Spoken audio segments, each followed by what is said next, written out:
Hello YouTube, and welcome to another Explain 11 video. I thought what we'd do today is have a look at an aircraft that I've recently acquired, the MD-80 by Rotate.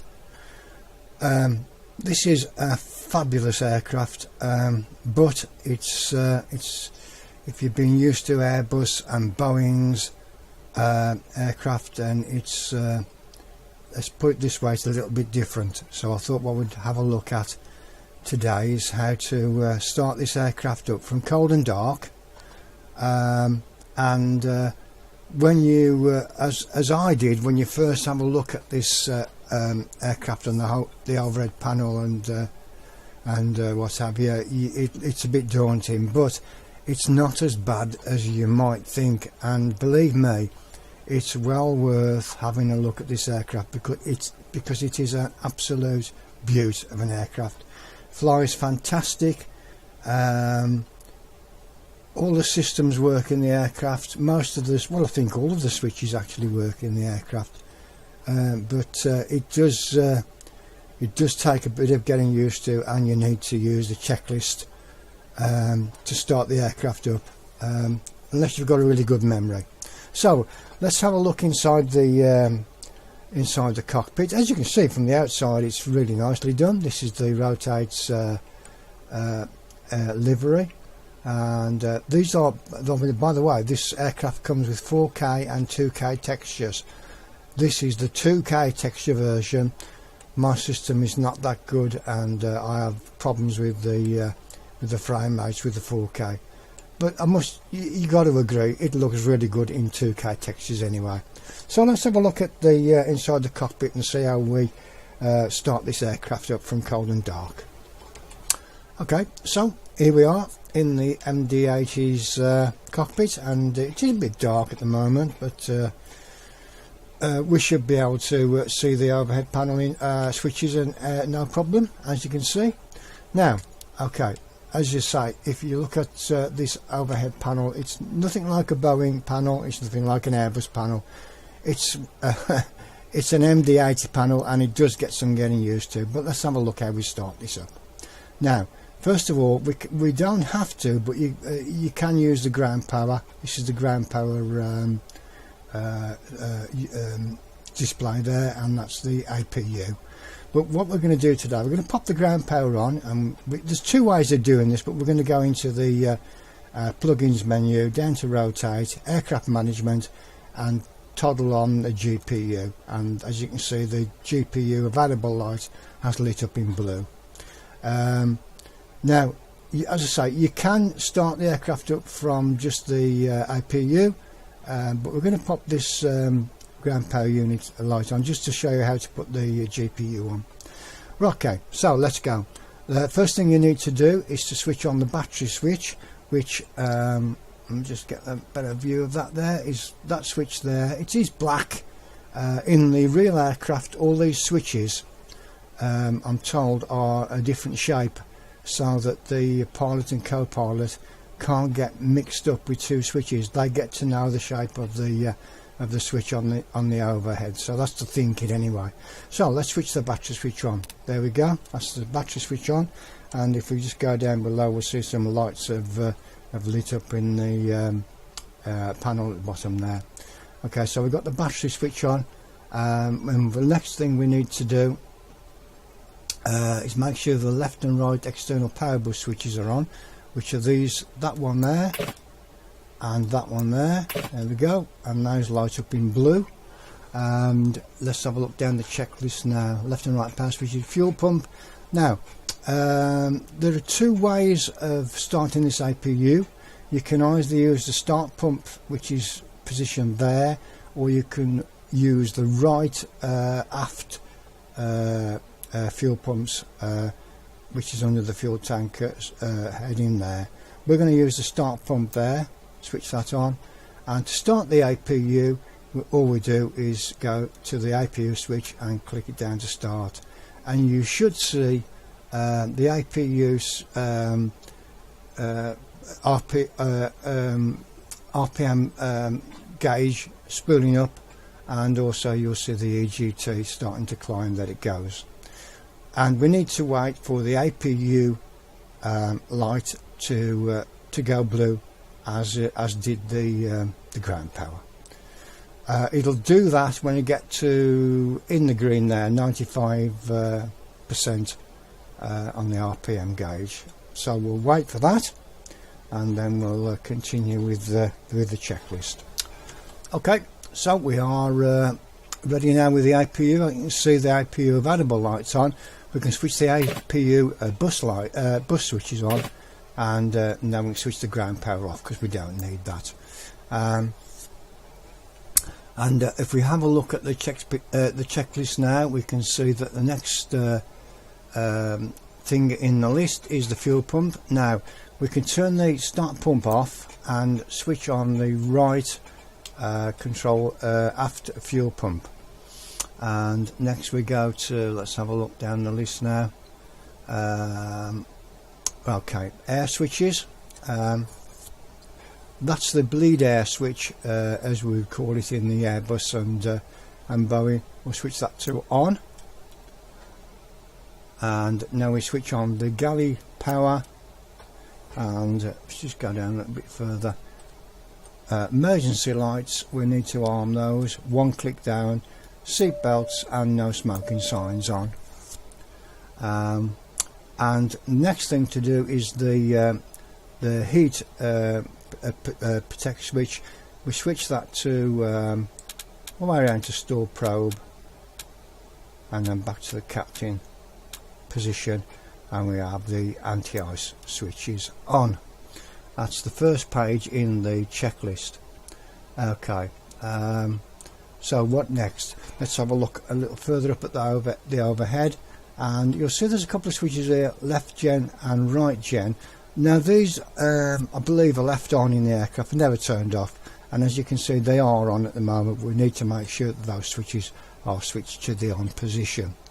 And the next thing to do is to switch on the now the rotative changed this was further down the checklist, but I believe after this latest update it's actually in the checklist now where it should be after the left and right engine anti-ice switches. So IRS mode selector, we'll switch those to nav. There, I've just got a better view of that up the top there. Nav and nav. Okay, so what we can do now is in the checklist, let me just have a quick look down there. The store test switch, which is that one there, system 2. Okay, maximum speed warning, there we go. Your damper switch can come on, and the radio stack fan switch, which is just underneath those on the right hand side. Okay, cabin temperatures as desired. It should be in the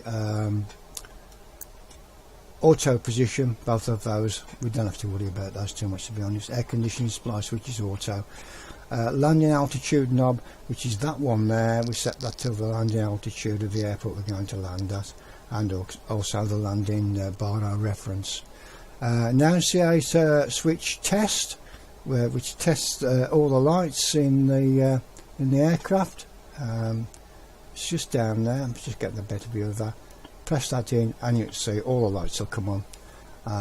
Okay, so next the next thing we need to do is go down to the flight director switch on the front panel.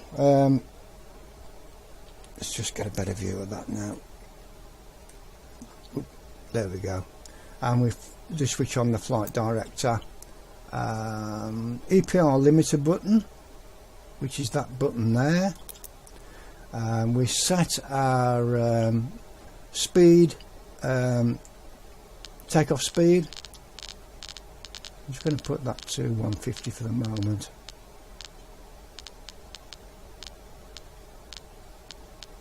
Or thereabouts anyway. and the auto throttle switch, we'll leave that off. Where are we now? Auto throttle off. Heading knob, we turn that to the runway heading that we're going to use. We're at Birmingham Airport in the UK, EGBB, and we can set that to runway 15, which is about 150 degrees or so. Okay, but set that to your runway heading. Next we go down to the bank angle limiter. Is the outer switch on the heading switch. It's usually switched between 15 and 30, I believe. Switch it about halfway along. Altitude knob, set that to your first altitude restraint on your departure SID, and VHF radio, set those if you need to. Pop the position light on, and that's the second page of the checklist, and then we'll go down to complete the FMC flight management computer setup. Okay, so we've got the FMC down there, which we can turn up the brightness on that, and whilst we're at that, we'll turn on the displays. As you can see at the moment, because the nav radios haven't got a position entered in the FMC, they're not coming up with any information, but we'll put that right in a second. Let's go to the FMC. Okay, so we need to enter the IRS position. Just delete that out of the way for a second, and we'll go to the position ini page and pop in the airport that we're at the moment, which is EGBB. Click that on there. It puts the coordinates in that line there. Copy that to the scratch pad and pop that into that position there, and then that will start lining the IRSs. Now they take about 5 minutes to align. It was I think it was 30 seconds or something like that, but Rotate have changed it now to a more realistic time scale of I think it's 5 minutes anyway. Okay, so we'll put the route in. Now I've saved the route from EFAS into the aircraft route folder, so all I need to do is type in EGBB EIDW, which is a route I did a couple of days ago, Birmingham to Dublin. Copy that into co-route and activate the route and execute. Now the IRSs are aligned now, because if they're not aligned and you press the execute button, it will tell you down there that the IRSs aren't aligned. So we can now go into the INIREF page, index, and let's have a look at the performance. Now what we can do now is put our weights and cost index and cruise altitude in the aircraft. Fuel the aircraft from the weight and balances in explains that menu to whatever fuel you want to do. Click done and apply the changes. Now all you have to do in the FMC is click there, put some reserve, whatever reserve fuel you're using, cost index, whatever that's going to be, same as you would in any Boeing aircraft. The FMC is very straightforward, there's no problems at all with that. Takeoff weight. Now this is a little bit of a thing you need to know about the FMC in this aircraft. We need to put the outside air temperature in, but we can't really put the V-speeds in until the flaps are set. I don't know why that is, but that's the way the aircraft is. So first of all, we'll just have a look at the outside air temperature, and if you're not sure what that is, if you look just over to the right there, it's there. It's plus 12 degrees at the moment in Birmingham, so we put a 12 in there. And now what we need to do is this bit here. We need to look at this figure here, 29, which is the centre of gravity percentage figure. Now we need to enter that into the centre pedestal before we can start getting the flap settings and things set up. So what we'll do now is have a look at how you do that. So remember that figure is 29. Okay, 29. So we need to go down to this part of the pedestal here, and we need to turn this switch up, center of gravity, to that figure that was in the FMC, which is 29. Depends on how much weight and fuel you've got in as to what this figure is going to be, of course. Flaps, now we're going to use flaps 11 today, so we dial that up to 11, and if you look just above there, it'll give you a number. It's called the long trim number, and what we need to do is set the trim on this wheel here to that number there. Now it's a bit difficult to do because it is a bit dark in the cockpit at the moment. Let's see if I can pop the flashlight on and just pull this switch down, and you can just see the knob there, get it to around about the number 2. It's gone past the 2 now. If you go past, go back up a little bit, okay, to round about 2. It depends on the lighting conditions. Usually you can see that quite plain, but it's a bit difficult today in Birmingham. Okay, so we set that to 2, which is that number there. Centre of gravity 29, and we're going to use flaps 11. We can't actually put the takeoff speeds in the FMC until we've set the flaps, and we can't set the flaps till we start the engines. Okay, so let's go back up to the cockpit again and have a look at the next part of the checklist. Okay, so let's have a look how we start these engines up. We need to go up, there's a little panel just down there, hydraulic pumps. We need to switch those on, the top 2 up and the bottom 2 on as well. After the pedestal, now you can see them, let's get a better shot of those. The 2 white levers just down there, we need to flick those up, one there and that one there. I think it provides air to start the engine, something like that anyway. Okay, so we need to now go up to the overhead panel, put some fuel pumps on. There we go, and make sure that it's the same as your packs in your Boeings. These switches here, they supply air to the cabin. We need to make sure those are off. So the gauge is spooled down now, and go over to the start switch on the overhead panel. Switch it to system A or B, doesn't matter. And these are the 2 starter switches. Now there are guards, you can't see them very good. If you click down there just below the switch, the guard goes down, and pull the start switch down to start the right engine. So let's have a look at the engine displays down the bottom there. You can see the right engine display starting to spool the figures up. We need to wait for that figure there to get to 22 before we can introduce some fuel with the fuel switches down on the just below the throttle levers.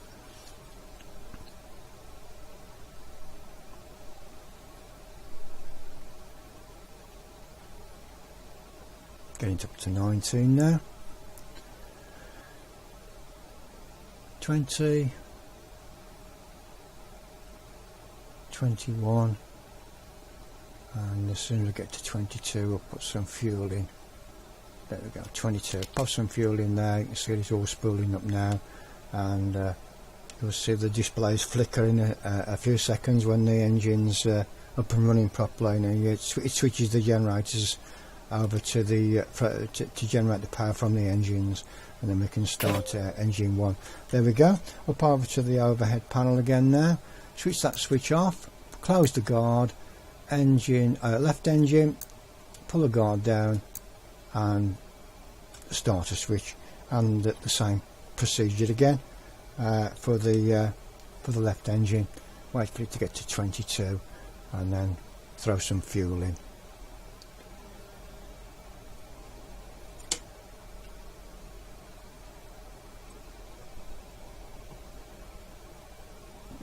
Takes a while for it to get going. I think it's probably realistic. I don't know, never been in the MD-80, but don't put the fuel in too early, else you'll have problems. 21.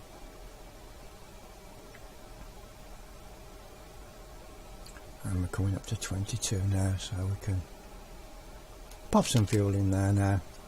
There we go, and you'll see the displays again flicker, so we can then turn the starter switch off.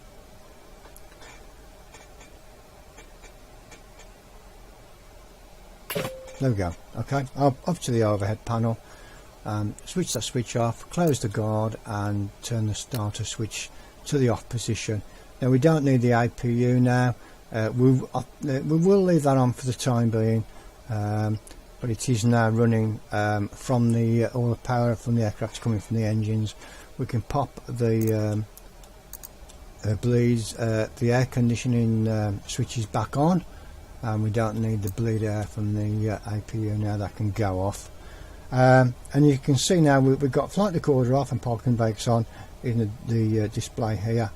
The flight recorder annunciator switch will go off as soon as you turn off the parking brakes.